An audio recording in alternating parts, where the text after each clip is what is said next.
Okay, so just coming back now, I've implemented those three functions that we just talked about, the constructor and the size function and the empty function. And so I should be able to compile and run and pass those tests. So now it says my test constructor passed, but I've failed test case and it says line number 55. Okay, so line number 55. So if I go to line number 55, it's comparing, it's saying S1 is getting L. So, and then it's comparing that to this string right here, and it's saying if it's not equal. So if I were to try to print out to the console what we're comparing to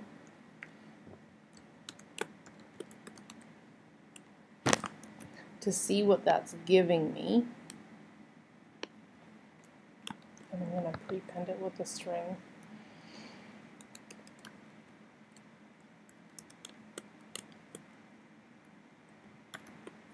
And I use the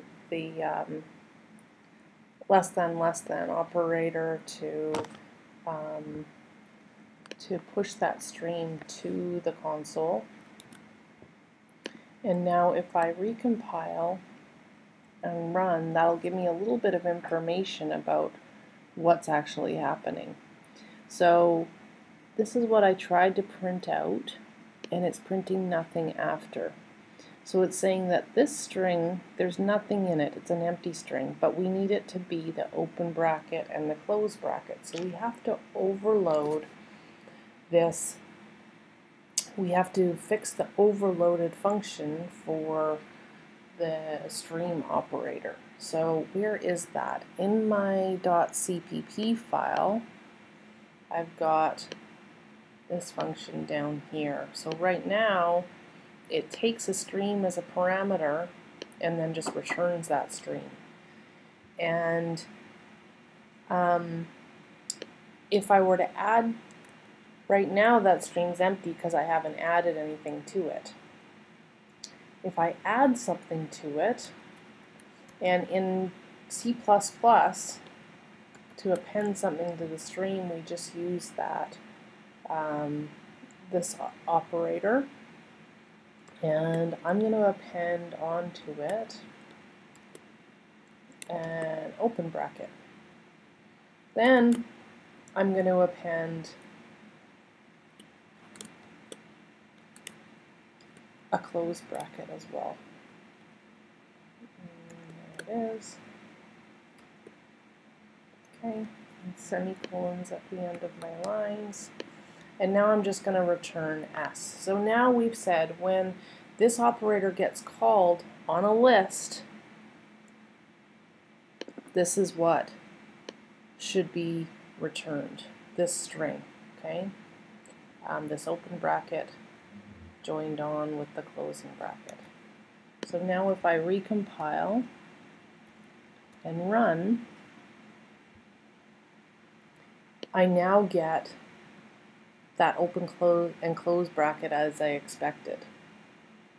But I'm still failing test 63 on line 63 of my tester. So this is after I've inserted something into the list and I go to reprint it. So again, just coming back here, right now this is fine. It works fine for an empty list, but if there's something in here, I need to be able to append each of the values on, right? So I need to loop through my storage array and append each value to S, the same way I've done here with the open bracket and then the close bracket. So I need some loop for each index in storage, each index, not even each index, but each value in storage, append, I need to put that value, place value from storage and I, and I also need a comma in there too. So no, this is not code, but it gives you the general algorithm for what you need to do. Okay. You may want to implement your insert method first to see if to really test that toString method, or that string method.